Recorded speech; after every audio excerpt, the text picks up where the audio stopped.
Olá, alunos! Tudo bem com vocês?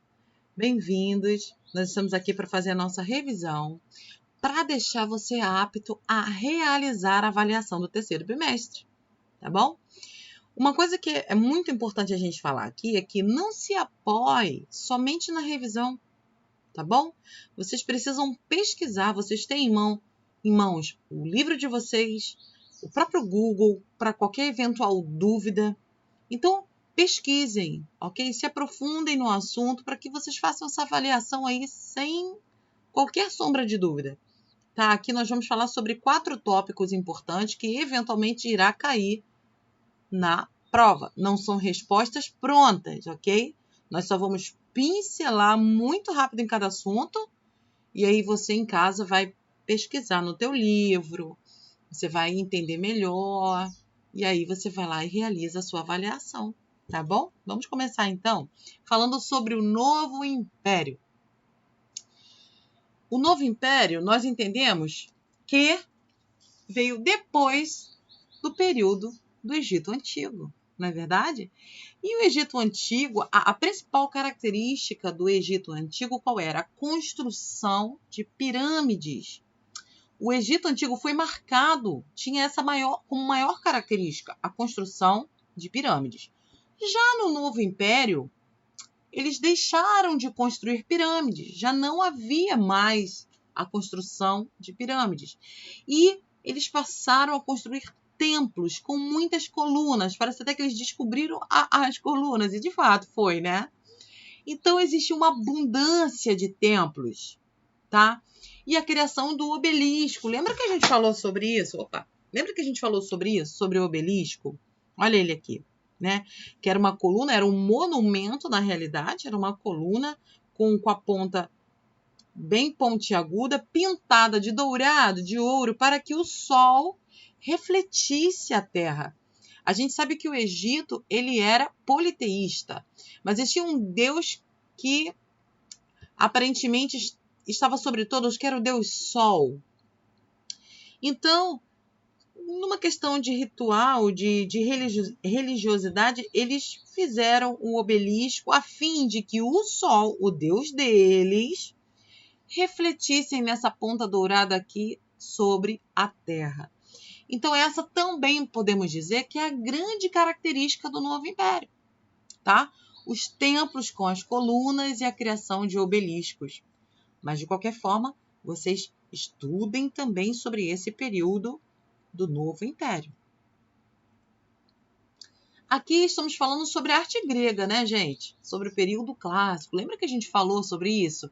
Quando a gente fala que um livro é clássico, um filme, olha, esse filme é um clássico. Nossa, esse livro é um clássico. Essa música é um clássico. Nós estamos apontando diretamente para a arte grega, na verdade, fazendo esse paralelo. Por quê?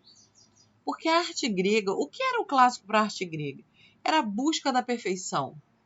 Era a busca do naturalismo, do que tinha de mais real para ser feito. A busca do belo. Então, quando a gente diz que um filme é um clássico, a gente está dizendo que, puxa, que filme perfeito, né? Então, a gente está, sem saber, trazendo ali essa questão do clássico para o grego, né? E essas esculturas não foi diferente. A gente lembrou que um tempo atrás, quando a gente estudou, as esculturas eram rígidas. Lembra disso, gente? Acho que no período arcaico. As esculturas eram rígidas, parecia um pedaço de toco em pé paralisado, sem movimento nenhum. Já nesse período, as esculturas ganharam movimentos. Olha para essas esculturas. Olha o realismo dessas esculturas, o naturalismo. Olha o quanto os gregos estudaram a anatomia humana para conseguir fazer uma escultura que trouxesse exatamente essa natureza. Olha isso, gente. Olha essa veia no braço. Olha essas veias no braço. A questão dos músculos. Olha isso aqui. A panturrilha, olha. As costelas. Então, você vê a procura do grego em representar algo fiel, algo tão natural. Olha a posição anatômica desse homem, desses dois seres humanos aqui. A posição deles, olha a questão da roupa, a dobradura das roupas. Então era algo assim que eles procuravam, representar o naturalismo, o fiel, o real. E nas esculturas não foi diferente, né? Vocês vê que então a característica principal dessa escultura na realidade era o quê? O movimento, né? Eles trouxeram movimento para a escultura. Então estudem lá sobre isso, sobre esse período clássico. Voltando lá a falar um pouquinho da arte egípcia, a gente precisa lembrar que todos os achados, tudo que foi arte egípcia, considerado arte egípcia, a gente lembra que a arte egípcia era o quê? Tumular. Por que tumular, professora? Porque diz respeito a túmulo, a mortos, funeral. Tudo que eles representavam era sobre essa questão tumular, ok? As pirâmides eram túmulos, a própria esfinge aqui era um túmulo, as esculturas que eram feitas eram para pôr dentro do túmulo, as pinturas que eram feitas eram para pôr dentro de túmulos, a mumificação. Então, você vê que toda essa arte tinha essa característica, a tumular, tá? Você lembra o porquê que eles faziam pinturas para colocar dentro dos túmulos? Lembram? Lembra que a gente estudou sobre isso e falou que para eles existia vida pós-morte, tá? Que existia um espírito ali que continuava vivendo entre eles, mesmo depois da morte física.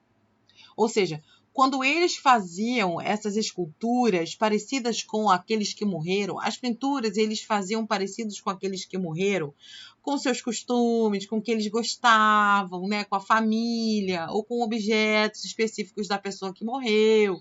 O que eles queriam?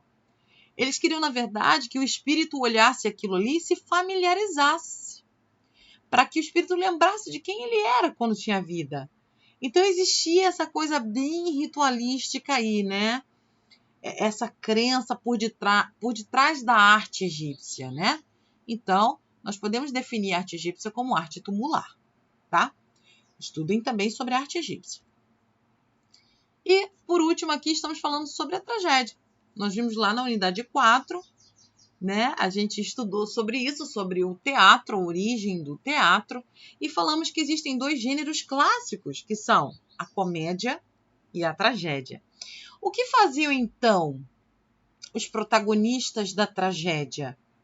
Na verdade, a gente lembra que existia o coro, lembra que a gente falou sobre isso? Né? Que existiam um conjunto de narradores que, durante a peça, colocavam ali a sua opinião sobre os atos que estavam acontecendo. O que os protagonistas da tragédia faziam? Eles, na verdade, eles representavam ali um sofrimento, um desafio, uma tribulação, sabe? Mas não era individual. Eles representavam ali, na verdade, o que a sociedade estava passando. Então, por exemplo, vamos dar um exemplo prático? Se hoje nós fôssemos fazer aqui um teatro de tragédia, com esse gênero, tragédia, e a gente fosse buscar na nossa sociedade algum motivo trágico, algo que esteja acontecendo de ruim hoje na nossa sociedade, o que nós falaríamos? Sobre o que nós falaríamos? Talvez sobre o Covid, não é verdade? Sobre a morte das pessoas que morreram por conta dessa doença. Então, ou seja, gente, não é sobre isso que a gente vai fazer um teatro, mas eu digo assim, era sobre motivos que estavam acontecendo, de